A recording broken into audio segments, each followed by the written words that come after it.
As I watched my brother put the last screw in the window pane, I wasn't sure if I would ever escape this room again.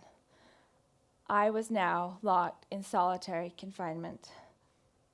I did notice there was only 2 screws in the window pane, and that if I slipped up, there would be many more screws. And that terrified me. I didn't have any hope inside that I would escape. I had been brought back at least 10 times to the FLDS, but I am stubborn and I didn't want to give up. So I was Lynette Warner Jeffs, the 65th wife of polygamous cult leader Warren Jeffs, and this is me right here. So Warren convinced many people that he was God and that he had the only authority on earth to grant the gift of marriage to his followers. I am a product of an arranged marriage. And as a child, I was always told, you will be a mother in Zion. I was never asked the question, what do you want to be when you grow up? At 18 years old, I felt like I was standing on the edge of a cliff with 2 choices. Which way do you want to jump off? One being, do you accept marrying Warren Jeffs? And the other being, or never have another opportunity to marry on this earth or in eternity. I did marry Warren Jeffs that day, without a wedding dress, without my mother being invited to the wedding, and it wasn't a legal wedding. In my raising, we were strict about waiting for this day, so this when we would be told who we were marrying. So in the trainings that we were taught that we were supposed to treat the boys like snakes. We couldn't look at them, we couldn't think about them, we were just supposed to wait until we turned 18 years old. And we were also quoted that if we left the choice up to God, he would give the best to us.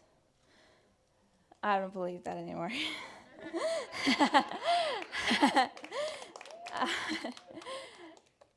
So this is his 65th wedding, Warren Jeff's 65th wedding, and my first. So his expectations were significantly different than mine. And I was supposed to somehow switch that brainwashing immediately. And I didn't even really register that I was supposed to do that.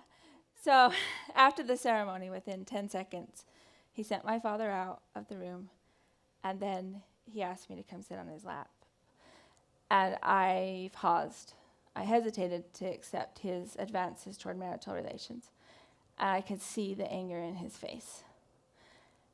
And he called my father back in the room, and he sent me home to my father's house, which was a punishment, but I didn't realize it was for months later. So thanks God he sent me home. Within the next 2 weeks, I was invited to a secret meeting that would qualify me to live among his family. In this meeting, I noticed some terrifying realities about Warren Jeffs. Him being a pedophile and wanting access to the children. He used the excuse in this meeting that God told him, because he was running from the law and because he didn't want his own children, to be questioned by the law, he needed to take those children away from their biological mothers and to a new location, which meant he took about 35 children away from about 35 of his own wives.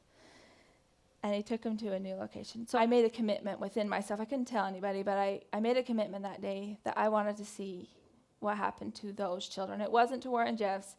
It wasn't to the FLDS. It was to advocate for those children. He took them to the Yearning for Zion Ranch, which I did go to. And what I witnessed was those children had no stability and no hope of stability. It was worse than adoption, because every time they would get attached to their assigned caretaker, Warren Jeffs would rotate the caretakers. And so if they had a deep truth inside of them, a secret, they would never trust anyone to tell. That was my breaking point. Warren Jeffs by this time was on the FBI's most wanted list.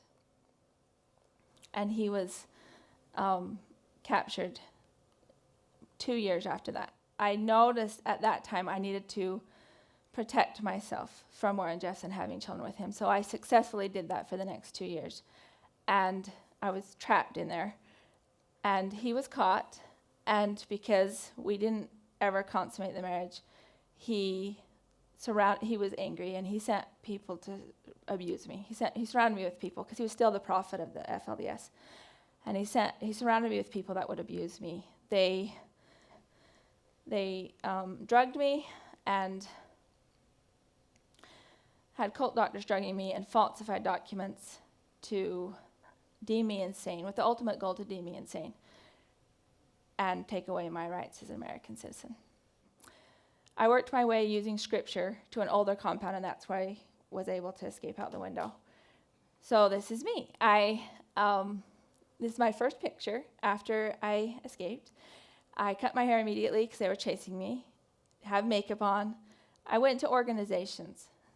I changed my name, was legally adopted, and changed my social. I still had fear and PTSD that gripped my life. And so I had to ask myself the question, are they still following me? Because they chased me in the beginning. And what can they do to me legally with everything changed? How can they legally hurt me like they were? So I made a decision to face my fears. And I went back to the very house that I once lived in. That was Warren Jeffs' mansion. And I had a dream for this house. I went and applied because he's in prison for life. I got his property, his 28,000 square foot mansion. And it had 45 bedrooms and over 50 bathrooms. And the blueprints were burned. I had never heard of an appraisal. I did media, because it was a high-profile house, and free tours of the building, and was able to partner with a worldwide organization called the Dream Center. So the buyers, they partnered with me to build a safe house for women and children escaping isolated situations, and especially the FLDS. So this house is no longer known as Warren Jeffs' house. It is now the Short Creek Dream Center.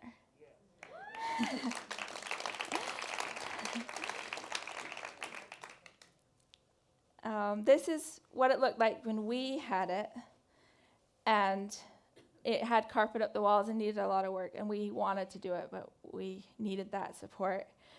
So this is what it looks like now. This is the same room. They've re-transformed the whole room. This is one of the rooms that the women, Warren Jeffs' wives, had lived in. Now the carpet's not there. It's completely redone. That's not all I've done in the last 8 years. I married a man of my own choosing for 4 years now.